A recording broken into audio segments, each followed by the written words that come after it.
Imagine-toi un instant, frère ou sœur. Tu te lèves chaque matin avec une détermination de fer. Tu travailles dur, parfois jusqu'à l'épuisement. Tu fais des plans, tu économises, tu investis ton temps, ton énergie, tes nuits blanches dans des projets qui devraient apporter leurs fruits. Pourtant, quand arrive la fin du mois, ton compte reste désespérément vide. L'argent entre, mais il sort encore plus vite. Tes affaires stagnent, tes opportunités semblent s'évaporer comme de la fumée. Tu te demandes, qu'est-ce que je fais de mal? Pourquoi Allah ne met-il pas la baraka dans mon risque?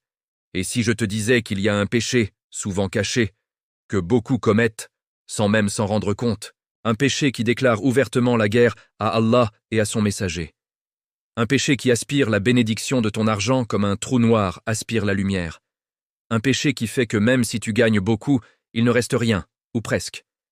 Ce péché s'appelle le riba, l'usure, l'intérêt. Écoute bien ce que dit ton Créateur dans sa parole qui ne ment jamais. Ceux qui pratiquent le riba ne se lèveront qu'au jour dernier, comme celui que le diable a frappé de folie. Cela parce qu'ils disent « le commerce est semblable au riba ». Or, Allah a rendu licite le commerce et illicite le riba. Sourate Al-Baqarah 275. Puis vient la menace la plus terrifiante. Ô vous qui avez cru, craignez Allah et abandonnez le reliquat du riba si vous êtes croyants. Si vous ne le faites pas, alors sachez qu'Allah et son messager vous déclarent la guerre. Al-Baqarah 278-279. Déclarer la guerre à Allah. As-tu déjà imaginé ce que cela signifie? Toi, faible serviteur, face au Tout-Puissant, au Souverain des cieux et de la terre. Quand Allah déclare la guerre à quelqu'un, qui peut gagner? Personne. Le prophète l'a dit clairement. Parmi les 7 péchés destructeurs qui mènent à la perdition, il y a aklour, riba, consommer le riba, Sahih Bukhari et Muslim. Et il a ajouté une parole qui glace le sang. Un dirham de riba qu'un homme consomme en le sachant est plus grave auprès d'Allah que 36 fois la fornication. 36 fois, pèsent ces mots. Le riba n'est pas un petit péché, c'est un monstre silencieux. Mais pourquoi est-ce si grave pour ton succès financier? Parce que le riba tue la baraka. Il fait disparaître la bénédiction divine. Tu peux avoir un salaire élevé, un business qui tourne, mais sans baraka, c'est comme si tu versais de l'eau dans un seau percé. L'argent arrive, mais il ne reste pas. Les factures s'accumulent. Les imprévus se multiplient. La paix s'enfuit. Le prophète a averti. Il viendra un temps sur les gens où personne n'échappera au riba. S'il n'en mange pas directement, il sera touché par sa poussière. La poussière, même si tu ne prends pas d'intérêt directement, si ton argent passe par des systèmes qui en contiennent, même indirectement, cela t'atteint. Et écoute cette parole terrible. Aucun homme n'augmente sa richesse par le riba sans que sa fin ne soit la diminution. Sahih Ibn Majah. Tu gagnes plus, mais en réalité, tu perds tout.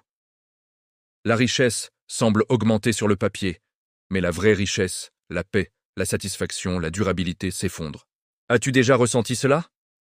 Travailler comme un fou et pourtant sentir que quelque chose bloque, que malgré tes efforts, le risque reste maigre, que tes invocations pour le risque semblent ne pas être exaucées? Le prophète a dit « L'homme est empêché de recevoir son risque à cause des péchés qu'il commet. » Et le riba est l'un des plus grands obstacles. Imagine cette histoire vraie. Un frère, appelons-le Ahmed, vivait à Dakar. Il avait un bon poste, mais il avait pris un crédit immobilier avec intérêt. Chaque mois, il payait des milliers en riba. Son salaire augmentait, mais ses dettes aussi. Il se sentait prisonnier. Il travaillait plus, dormait moins, mais la paix le fuyait. Puis un jour, il entendit un rappel sur Al-Baqarah 278-279. Son cœur trembla. Il pleura devant Allah. « Ya Rab, je déclare la guerre à toi sans le vouloir. Pardonne-moi. » Il décida de se repentir sincèrement. Il vendit ce qu'il pouvait, remboursa le principal sans intérêt autant que possible, et fit le tauba. Il coupa tout lien avec le riba. Au début, ce fut dur. Très dur. Mais petit à petit, la baraka revint. Des portes inattendues s'ouvrirent. Une opportunité d'affaires halal. Une aide familiale providentielle. Son risque augmenta et surtout, son cœur retrouva la sérénité. N'est-ce pas ce que tu veux, toi aussi?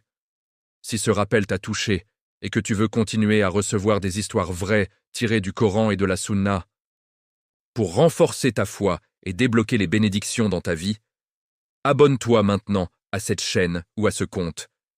Ne rate aucun rappel qui pourrait changer ton destin, Inch'Allah. Revenons à toi. As-tu du riba dans ta vie? Un crédit à intérêt? Une banque qui te donne des intérêts sur ton compte? Un prêt entre amis avec surplus? Même un petit pourcentage? C'est du riba. Le prophète a maudit celui qui consomme le riba, celui qui le donne, celui qui l'écrit, les deux témoins. Tous sont maudits. Mais la bonne nouvelle, Allah est At-Tawwab, celui qui accepte le repentir. Il dit, « Et quiconque craint Allah, il lui donnera une issue favorable et lui accordera sa subsistance d'où il ne s'y attend pas. » Le Tawba sincère plus l'abandon du riba. Ouverture des portes du risque. Alors pose-toi ces questions ce soir, avant de dormir. Ai-je du riba dans mes finances? Est-ce que je déclare la guerre à Allah sans le savoir?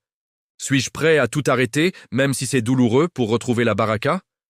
Le choix est entre tes mains. Abandonne le riba et regarde Allah ouvrir pour toi des chemins que tu n'imaginais même pas. Qu'Allah nous préserve du riba apparent et caché, nous accorde un risque halal avec baraka et accepte nos tawbas. Aminé ya Rab. Si ce message t'a secoué et que tu veux plus de rappels comme celui-ci pour purifier ton cœur et tes finances, abonne-toi dès maintenant. Partage autour de toi, quelqu'un a peut-être besoin d'entendre cela aujourd'hui. Qu'Allah te récompense.